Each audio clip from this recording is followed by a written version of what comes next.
is-silta li jmiss. Ġwanni kien għadu kif bat messaġġiera tiegħu biex isaqsu lil Ġesu u jgħidilna kif dawn kienu sejrin Ġesu beda jgħid lil folol dwar Ġwanni. Xi ħriġtu taraw fid-deżert? Qasba mreda mir-riħ? Iżda jekk le, xi ħriġtu taraw? Bniedem li jibes bil-bies morbidu? Ara, dawk li jilbsu l-bies morbidu jinsabu fid-djar ta' slaten. Iżda xi ħriġtu taraw? Profeta? Iva ngħidilkom. U aktar minn profeta.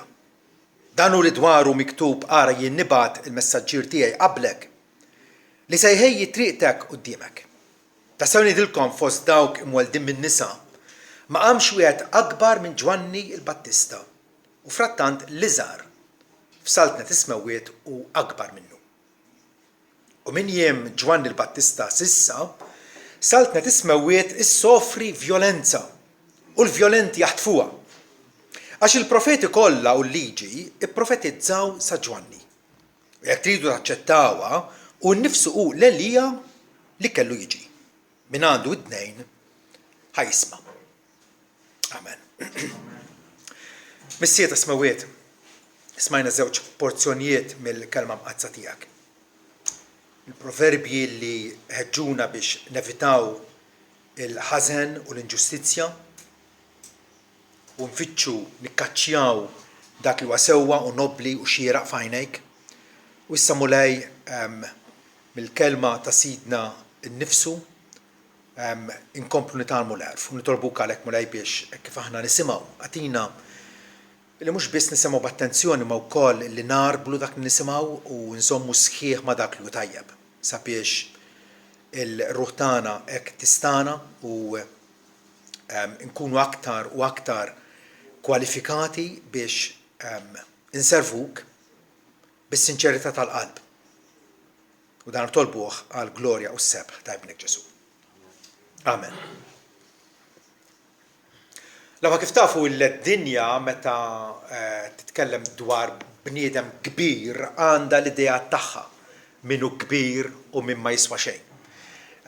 Id-dinja għandha l-istandard tagħha kif tkejjel id-dinjità u l-kobor. Tħares pereżempju lejn kisbiet intellettwali jekk. Bniedem bravu, bniedem ta' skola, bniedem li avvanza quddiem bħal Einstein pereżempju, Einstein huwa bniedem kbir. Jew jekk kien tajjeb fil-politika bħal Churchill huwa bniedem kbir. Jew fil-militar, Alessandru fl-antik li kabba l-imperu Grek fi ftit snin kabru ħafna. Allura illum sal-lum għadna sejħulu Alessandru l-Kbir.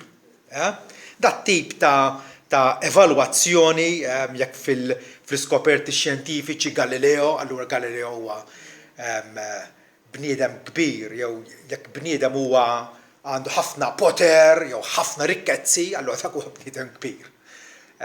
Din hija kif id-dinja tħares lejn il-karattru, tajjeb. Frattant, irridu nsaqsu għal Alla. Minu kbir? Alla meta jħares lejna l-bnedmin, minu ta' bilħaq kbir f'għajnejh.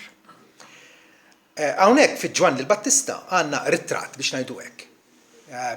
Portrait ta' bniedem ta' bilħaq kbir. U Ġesu jaffermalna dan, anzi, meta l-anġlu der lill-missier Ġwanni, Zakkarija, meta kien daħal biex joffri l-inċens fit-tempju, l-anġlu Gabriel derlu għallu talba kien stema u inti se jkollok tifel u se jkun kbir f'għajnejn il-mulej.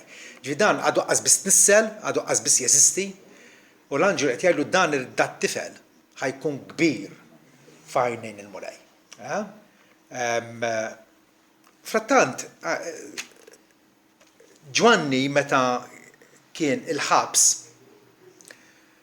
bħal tħawat meta ra li l-Ġesu pritkaħ mod. U Ġesu nnifsu issa fil-ministeru tiegħu qiegħed ikun ħanin u qiegħed jgħin in-nies u juri t-tjieba t'Alla, mentri Ġwanni kien pritkaħ ukoll li ħajjagħmel ġudizzju. Il-mannara li qiegħda majer is-siġar. Li jagħmel mhux biss bl-Ispiritu Sant ma wkoll bin-nar. Allura Ġwanni konfus saqsih, għallu inti dak li kellu jiġi jew nistennew ieħor. U jiswa hemmhekk Ġwanni wera li forsi huwa dgħajef. Għaliex l-ewwel pritkaħ bħala l-Messija u issa forsi għandu dat dubju jew din il-taħwida f'moħħu. Imma Ġesu mill-ewwel jafferma anke meta l-messaġġiera ta' Ġwanni kienu għadhom sejrin, beda jkellem il-folol, in-nies ta' madwaru u jgħidilhom illi ma nistgħux u lanqas huwa fer li niġġudikaw bniedem fuq żelqa waħda. Bniedem jista' jiżloq u għalhom ma nistgħux niġġudikaw persuna fuq devjazzjoni waħda minn triq dritta. U jaffermana li Ġwanni le, mhux forsi kif nistgħu Ġwanni mhux bin-nur. Mhux bniedem li jibdel l-opinjoni jew il-fiduċja tiegħu fiha. Allura biex tifforma opinjoni dwar xi ħadd trid tara ħajtu kollha. Trid tara l-mixja tiegħu fit-tul. Għaliex anke Pietru pereżempju. Pietru wieħed apostlu kbir u x'vera li wasal anke biex miet martri għal-ġieħ ta' Sidna Ġesu illi żelaq meta żelaq bil-kbir għaliex ċaħat il-Ġesu ripetutament u x'vera. Però Ġesu rrestawrah u Pietru f'dik is-sija kritika waqa' però kien bniedem illi ta' bilħaq jara f'Ġesu Salvatur eċċezzjonali. Darba qallu mulej għand min immorru, int għandek il-klim taħħa ta' dejjem u ħanna ċerti u żguri li inti il-qaddis talla. Allura kull darba rridu naraw l-andament jew id-direzzjoni tal-bniedem. Il-bniedem fliema direzzjoni miexi. Jurina u bniedem kbir jew le. Ix-xeħta tiegħu. Mhux dik iż-żelqa ta' darba fil. Il-kobor ta' Ġwanni jidher minn diversi aspetti. L-ewwel kien raġel sod u determinat. U jekk illum imbagħtu b'xi ħaġa, għandna ħabta li l-konvinzjonijiet tagħna ma litx kien buffura rieħ, għandna ħabta li jinċeduhom. M'għandniex nies ta' konvinzjoni. Forsi għax maħniex tant familjara mal-iskrittura, nibqgħu imperbru. Però Ġwanni kien raġel sod u determinat. Ġesu qal dwaru xi ħrixtu taraw fid-deżert, qasba mreda mar-rieħ u żgur li le. Ġwanni ma kienx qasba mreda mar-rieħ, anzi kien bniedem mimli bl-Ispiritu Santu sa minn ġu f'ommu. Xi ħaġa eċċezzjonali anke meta kien għadu fil-ġuf qed jifforma kien diġà mimli bl-Ispiritu Santu. Kien bniedem ta' bilħaq dedikat għal Alla u kontrollat minnu. U Ġesu allura jirrikmandah pubblikament u ma jridx li ħalli l-impressjoni li Ġwanni kien inċert minnu nnifsu. Li Ġwanni kien ċaqlem buta. Daqqa jgħid mod u mbagħad jgħid ieħor. Jew forsi wkoll profeta mingħajr kredenzjali tal-Alla. Le, Ġwanni kien jaf x'inhi l-missjoni tiegħu u tajb hawnhekk illi nimitawh fis-sens li l-missjoni tiegħu kien jaf għaliex Alla ħatru u batu u aħna llum il-ġurnata meta qegħdin ukoll niffaċċjaw soċjetà illi hija anti Alla bħalma kienet ta' Ġwanni fl-aħħar mill-aħħar. Kemm aħna sodi fil-konvinzjonijiet tagħna. Jew forsi nistħu minn dak li nemnu u nippruvaw neħbew wara subajna. Ġwanni ma kienx interessat fl-inċensar tan-nies ta' madwaru. Ma kienx importah ħadd ieħor x'jaħseb dwaru li kien importah kien l-approvazzjoni tagħha. Illi hu bħala profeta tiegħu illi jaqdi l-ministeru tiegħu mingħajr biża' u mingħajr intimidazzjoni. Ġwanni priedka b'determinazzjoni qawwija u b'konvinzjoni. Il-nies li marru għandu aħna bil-mat ngħidu ma qatx jew moda dak li kellhom bżonn jisimgħu semmaħħulhom. Jekk għandna djufija llum fil-Knisja Evanġeliċi, ħafna predikaturi jibżgħu li joffendu lin-nies. B'dak bil-kelma talla. Ma rridx noffendik bil-maledukazzjoni tiegħi. jew bin-nuqqas ta' ċiviltà tiegħi. Imma l-kelma ta' Alla ħafna drabi hija skandlu għan-nies. Hija skandlu għan-nies li qed jgħixu mingħajr indiema. U allura huwa tajjeb jekk irridu nkunu ta' bilħaq nies kbar, il-konvinzjoni tagħna rridu nesprimuhom, ħanesprimuhom b'ħabba bħalma għamel Ġwanni, ma rridux nakkomodaw ruħna għal preġudizzji jew għal kapriċċi tan-nies. Il-verità hija verità. Ġwanni, Pawlu l-Apostlu fil-Galatin infatti jgħid qabli jien issa qed nipprova nirbaħ l-approvazzjoni tan-nies jew tal-Alla. U dik hija l-għażla li għandna. Bil-mixja tiegħi minn ġurnata għall-oħra, minn ġimgħa l-oħra. Lil min qed nipprova noġob mistoqsija kruċjali. Bniedem kbir irid joġob il-Alla. Għax jarf bħala s-Sultan Suprem u aħna sempliċement ħlejjaq tiegħu. Jekk jew Pawlu komplijiet, jew qed nipprova noġob in-nies. Jekk qed tipprova toġob in-nies, inti ħassir pupazz tagħhom. M'intix mhux ħajkollok il-fibra morali li inti tieqaf għas-sewwa akkosta kollox. Pawlu komplijiet jekk għadni qed nittanta noġob lin-nies, ma kontx inkun l-si ta' Kristu. Jew toġob il-nies, jew inkella inti għaddej ġenwin ta' Kristu. Ġwanni ma kienx qasba imreda mir-rieħ. Kellu d-dubji tiegħu, forsi kien konfus ukoll, kellu l-inċertezzi tiegħu, però Ġwanni issara magħhom, kien jaf għand min imur biex jirriżolvihom, biex iwieġeb dik il-konfużjoni tiegħu, u Ġesu appuntu rrikmandah bħala predikatur solidu, predikatur riżolut, predikatur urġenti tal-Vanġelu. Infatti ikompli jgħid imma jekk le xi ħriġtu taraw bniedem li jibes bil-biss morbidu, ara dak li jilbsu l-biss morbidu jinsabu fid-djar ta' slaten, iżda xi ħriġtu taraw profeta, iva u ngħidilkom aktar minn profeta. Ġwanni kien predikatur tal-Alla u jekk aħna rridu nuru li aħna nies kbar f'għajnejn Alla, jridu nkunu lesti li l-verità tal-Alla ngħadduha mingħajr kompromessi ta' xejn, mingħajr biża'. Ġwanni wkoll kien raġel sempliċi. Illum għandna ħabta nikkomplikaw ħajjitna u nagħmluha komplessa u nagħmluha tant tqila kemm huwa sabiħ illi nitgħalmu ngħixu fis-sempliċità, jiġifieri.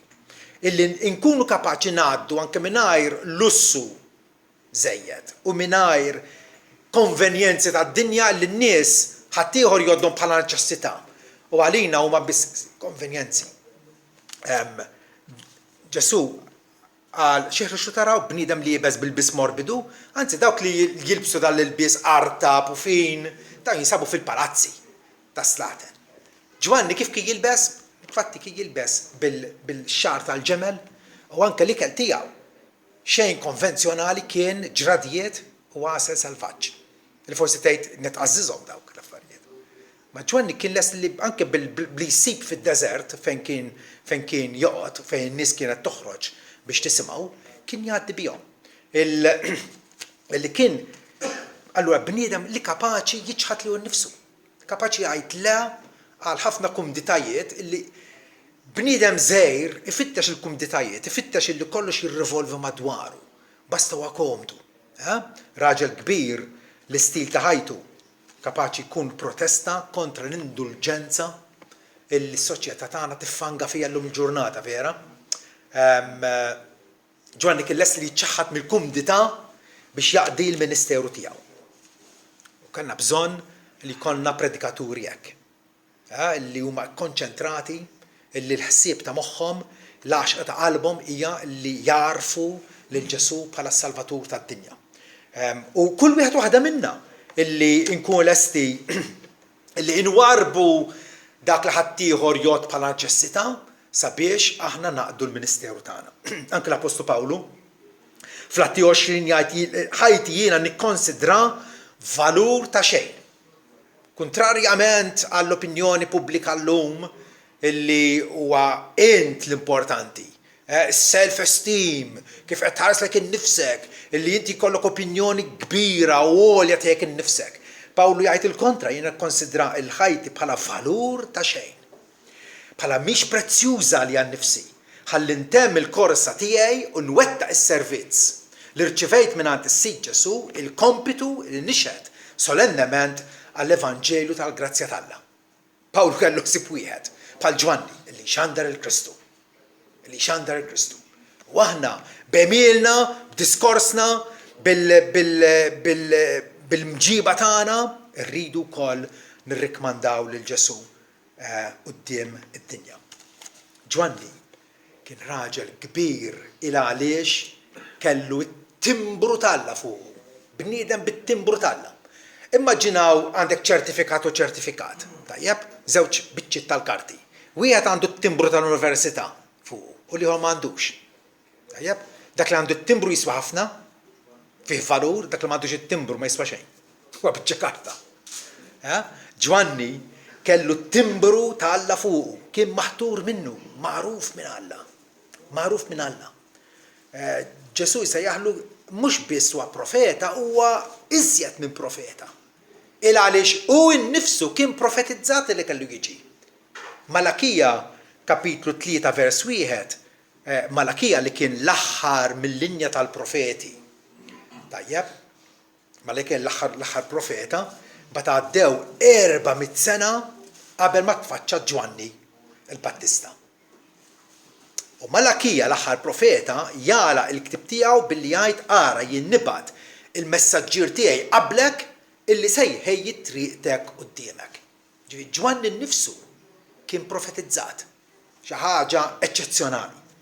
L-importanza illi Alla ta' dal-bniedem, bniedem illi ma kienx ifittex l-interessi tiegħu, ma kien ifittex, anzi meta qalulu isma' id-dixxipli tiegħek sejrin għal wara Ġesu dak li inti xedlu. Ġwanni feraħ. Għal jiena huwa l-ħabib tal-għarus.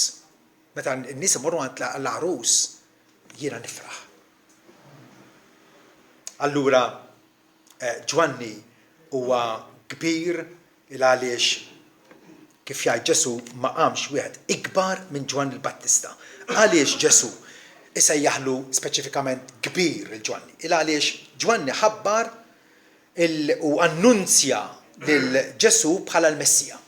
Meta il-bniedem jaraf minnu Ġesu ta' Nazaret u jpoġġi fiduċja tiegħu fih u jħobbu u jkun irid ixandru l-ħadd ieħor hemm għall-kobor tal-bniedem meta narfu lill-Ħallieq u s-Salvatur tagħna. Meta narfuh. Ġwanni kemm il-darba ponta b'sebgħu u qal araw dan huwa l-ħaruf t'Alla. Dan hu li jneħħi id-dnub tad-dinja. Ma ppontax lejn innifsu, imma lejn Ġesu Kristu. Ġwanni kien kbir għaliex saħaq ukoll dwar l-indiema u l-konverżjoni. Nota illi hija assenti illi kważi qatt ma tinstema' f'ħafna knejjes. Illum il-ġurnata hija l-bżonn tal-indiema. Ġesu qal jekk ma tindimux tintilfu l-koll bħalhom. L-indiema hija d-dawrien lura li Alla. Illi tirrealizza li inti imbiet minn Alla, li inti qed taħrab minnu u ħaddur lura lejh. Ħaddur lejh propjament għax taf li Alla daqskemm hu ġust huwa wkoll ħanin u permezz ta' ibnu Ġesu jaħfirlek nubietek. U allura l-indiema li inti iċċedi l-ħażen tiegħek, tarmih minnek, illi inti tinqata minn dak kollu li huwa ġust biex isservi lil Alla, din Ġwanni xandara ripetutament. Indmu għalihom in-nies għax orbot is-saltna ta' smewiet. U inutli il-bniedem ikun reliġjuż u ħafna nies huma reliġjużi. U lesti jmorru f'purċissjonijiet u jinvolvu ruħhom f'ħafna attività reliġjuża, però m'hemmx indiema fil-qalb. M'hemmx indiema fil-qalb. U allura kull ma jagħmlu ovvjament isirulhom suf. Ġwanni pritka l-indiema. Araw kif kellimhom lill-Fariżej u s-Sadduċej illi kienu ġejjin għal mamudija tiegħu. Għalilhom jan nisa l-lifat min wissiekom biex taħarbu mill-għadab li ġej. Ipproduċu mela frott denju tal-indiema. Uru li jintom sobbina li offendejtu lill-Alla. Mhux imkabbrin fi konfuskom. Tilabu għata reliġjużi. Tissupponux li tistgħu tgħidu fi konfuskom bħala missier għandna l-Abraham għax ngħidilkom li Alla kapaċi minn dan il-ġebel għajjem tfala l-Abraham. U l-mannara qiegħda diġà majr is-siġar. Għalhekk kull siġra li ma tipproduċix frott tajb tinqata' u tinxteħed fin-nar. Ġwanni hawnhekk qed anke mhux biss jafżhom qed jeddidhom lin-nies. Da mhux l-istil modern, vera jew le? L-istil modern huwa li tmelles b'dak li jkun. Huwa li tagħmillu żiżi biex jibqa' miegħek, biex ssir popolari. Ġwanni kien jaf li dawn nies jekk ikellhom hemmhekk kapaċi jaħarbu minnu, però kien lest li jkellhom hemmhekk. Għax dik kienet propjament il-ħaġa li kellhom bżonn. Bħalma qal William Penn, issewwa u sewwa imqar jekk kulħadd huwa kontrih. U l-ħażen huwa ħażen avolja kulħadd huwa favorih. Imma x'fibra morali rid ikollok, x'sinsla tad-dar rid ikollok biex taffronta anke lill-ħbieb tiegħek, lill-qraba tiegħek u tgħidilhom isma' Alla qed jiddomanda minn għandek l-indiema. Pawlo qalilhom anke lill-filosofi li kienu nies eruditi, nies bravi, nies intelligenti tal-Greċja antika. X'qalilhom? Qalilhom Alla waqqat jum li fih se jagħmel ġudizzju minn kull bniedem u għalhekk qed jiddomanda lill-bnedmin kollha kull imkien biex jintqu. L-indiema dawrin lura lejn Alla fis-sinċerità. Ġwanni kien kbir il għaliex ippriedka l-indiema. U Ġwanni kien ukoll kbir il għaliex meta tfaċċa Ġesu. Ġwanni introduċih in-nies u Ġwanni mbagħad kien lest li jwarrab. Kien lest li jwarrab. Ħafna nies illi jridu jibqgħu in the limelight, jridu jibqgħu jidhru li jsiru popolari. Le, Ġwanni kien lest li jagħti il-post lil Ġesu il għaliex huwa tiegħu biex jiraq. U jeħtieġ jikber. Ma jien jeħtieġ li nonqos. Kien hemm żmien meta Ġwanni kien popolari ħafna u n-nies minn kullum kien qed imorru jisimgħuh. Però meta ġie Ġesu mbagħad morru warajh. Lezzjoni illi llum ħafna pastors u predikaturi jridu jitgħallmuha. Illi jitgħallmu, jitaxqu li n-nies imorru għand Ġesu mhux għandi jew għand ħadd ieħor. Illi jkollhom rabta u relazzjoni ħajja ma' Ġesu. Ġwanni allura kien umli. Il-bniedem kbir huwa bniedem umli. Bniedem illi ħares leħin nifsu u jgħid li kieku mhux għall-grazza tal-Alla jien ma jiena xejn speċjali. Ġesu nnifsu jurina kemm hija kruċjali l-umiltà. Meta f'Mattew 18 jgħid għalhekk kull min jumilja lilu nnifsu bħal tat-tifel ġkejken. Dan hu l-akbar f'saltna tismawiet. Tkun kbir fis-saltna tismawiet, kbir bħala Kristjan, kun umli, kun lest li sservi, kun lest illi taqdi lil ħaddieħor mingħajr ma tiġbed attenzjoni għalik innifsek. Jekk dawn fatturi huma prominenti fil-ħajja tagħna individwalment u bħala Knisja wkoll, nkunu ta' bilħaq kbar f'għajnejn Alla. ċoħe illi l-Kristu nxandru bħala kollox f'kollox, illi niddomandaw minn għand ħaddieħor bidla fir-rotta ta' ħajjithom, l-indiema li mingħajrha ħadd ma jsalva. U wkoll illi ma nxandrux lil nafusna. Aħna naħseb bħala Knisja maħniex dik it-tip ta' Knisja li nxandru lil nafusna. Il-pjaċir u l-għaxqa tagħna hija li nxandru lil Ġesu. U s-Sultan ta' Slaten u l-Qasis il-Kbir għandu titmur biex jaħfirlek dnubietek u l-profeta lilu tittisma biex jagħtik il-għerf u t-tarif. Pawlu jgħid ukoll aħna mhux lilna nfusna nippritkaw, imma l-Kristu Ġesu bħala sit u aħna nfusna l-sira tagħkom minħabba Ġesu. Sempliċi. Aħna għaddejja Ġesu huwa s-Sid. Frattant, sorpriża din illi wara li Ġesu qal huwa l-ikbar fost dawk kollha li ħarġu minn ġuf ta' mara. Ftit wara jgħid illi frattant l-iżgħar wieħed f'saltet ismawiet huwa akbar minn Ġwanni. U din hija sorpriża. Fil-qed jollih u jgħid huwa ta' bilħaq kbir. U imbagħad jgħid illi l-iżgħar mid-dixxipli li huwa fis-salta nasmewwiet huwa akbar minnu. Di forsi daqsxejn diffiċli biex nifhmuha. Però jridu nifhmu illi Ġwanni huwa ħanejdu hekk l-aħħar wieħed fil-patt il-qadim. Issa li der Ġesu tajjeb kien wasal iż-żmien li Alla jistabbilixxi patt ġdid. Infatti, meta Ġesu għamel l-aħħar ikla mad-dixxipli fil-festa tal-Għid, tajjeb qabad il-tazza tal-inbit u għalhom dan huwa demmi tal-patt il-ġdid, imxerra tal-ħafna għal maħfra tad-dnubiet. U allura Ġwanni kien wasal sa stadju illi issa ħajibda stadju ġdid, era ġdida, fejn in-nies f'din is-salta ta' smewwiet jafu huma imbierka ħafna aktar minn nies li deru qabel, inkluż Ġwanni l-Battista. Illum nafu x'jiġifieri l-Kalvarju, nafu x'rikkezzi u x'barkiet fija il-mewt u l-irxox ta' Kristu, nafu ir-realtà ta' Pentekoste illi l-Ispiritu Santu niżel fuq il-Knisja, Ġesu għadu jgħammed bl-Ispiritu Santu sal-lum, però Ġwanni kien propjament ħanejdu hekk fix-xofer, fix-xifer ta' dan l-istadju ġdid. U allura Ġesu qed fl-istess qed jgħid kemm aħna imbierka aħna illi nafuh, illi narfu lil Ġesu bħalma huwa tassew. Mattew 11, infatti, Mattew 11 vers 10 jgħid illi il-profeti kollha u l-liġi ipprofetizzaw sa Ġwanni. Il-profeti kollha u l-liġi, dak kollu li sar fit-Testament il-Qadim. Għandek il-liġi ta' Mosè fil-bidunet. Mbagħad il-profeti li ġew wieħed wara l-ieħor, dawn ipprofetizzaw sa Ġwanni.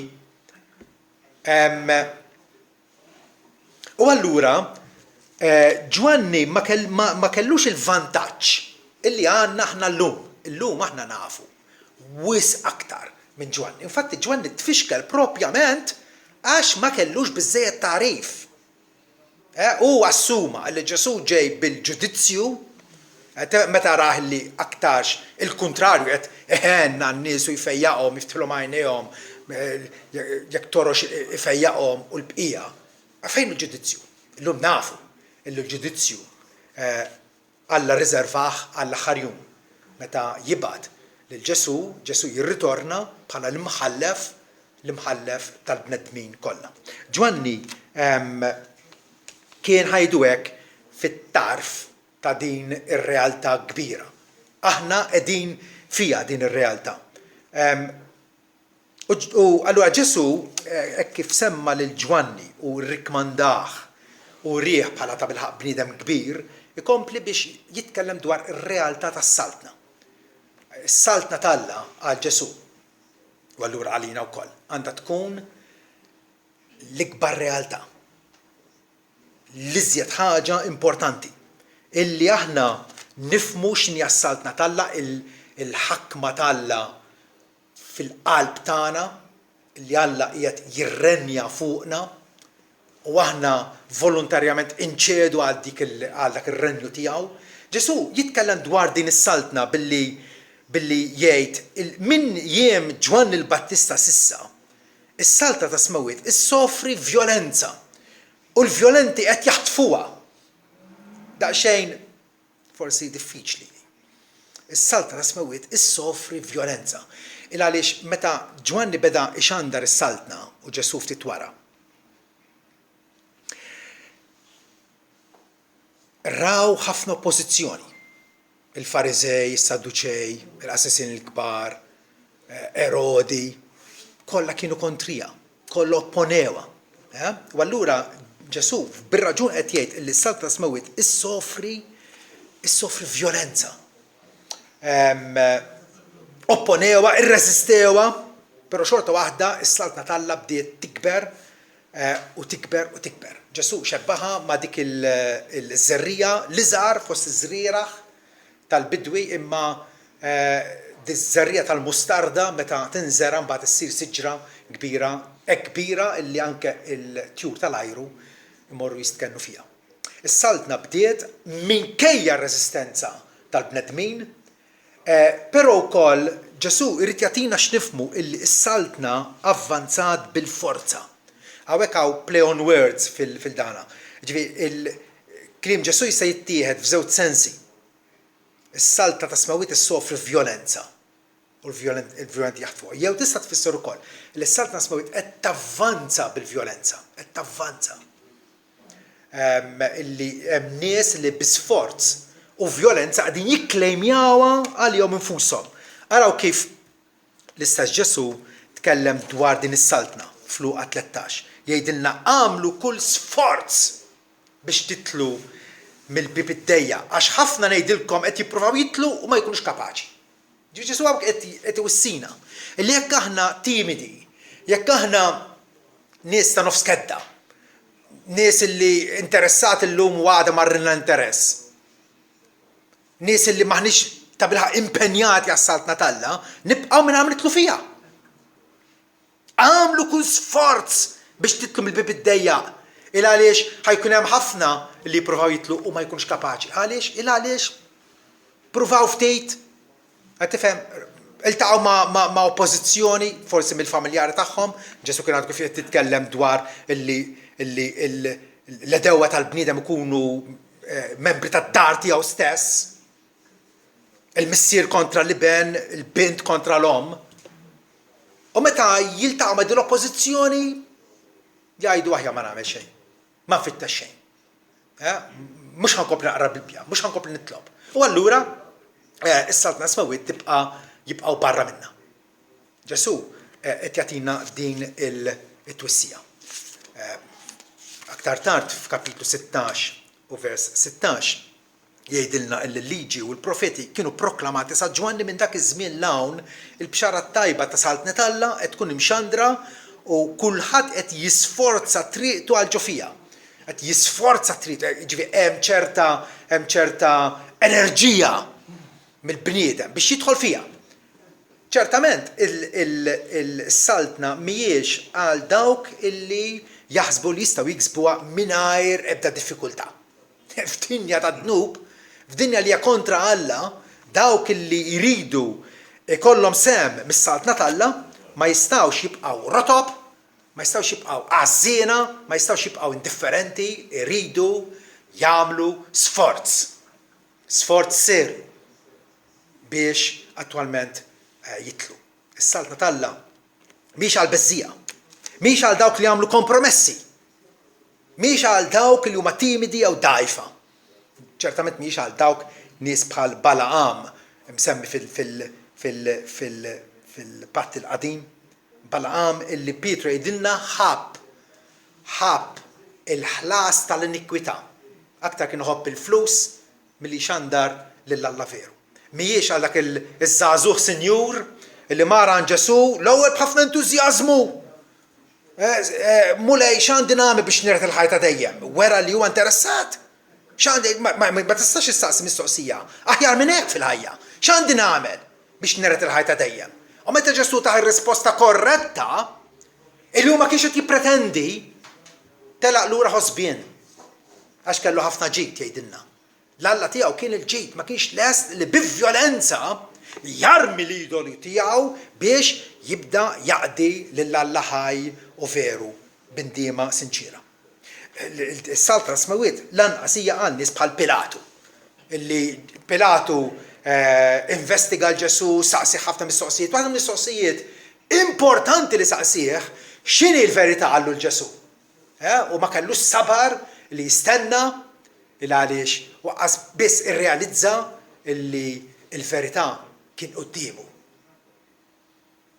Dak li għalinna għal darba darbtejn jienu għal-verità.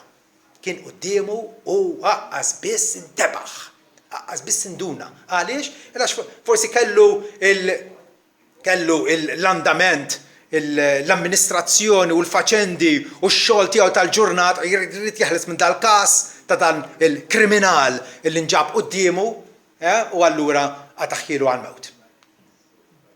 Nies inferfxa, nies maġla, nies li aktar għandhom interessi fil-wex tad-dinja aktarx kapaċi jisaqsu l-mistoqsija filosofika x'inhi l-verità. U tajb issaqsija x'inhi l-verità.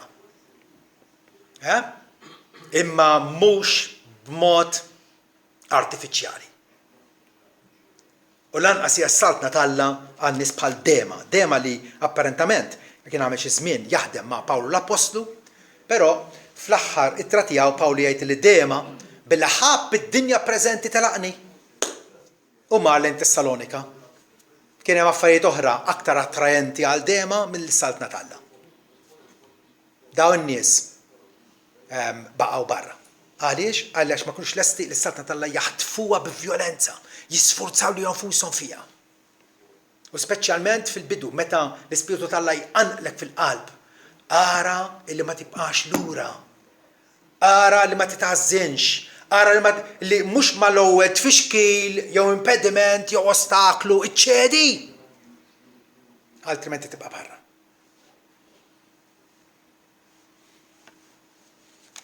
Ġesu infatti jgħidilna li kull min għandu id-dnejn biex jisma' jisma'. Dak li qed jgħidilna fid-diskors kollu tiegħu. Min għandu id-dnejn ħajisma'. Importanti li l-kliem ta' Ġesu natuh spazju nirriflettu fuqu biex ta' bilħaq iħalli impatt fil-ħajja kollha tagħna.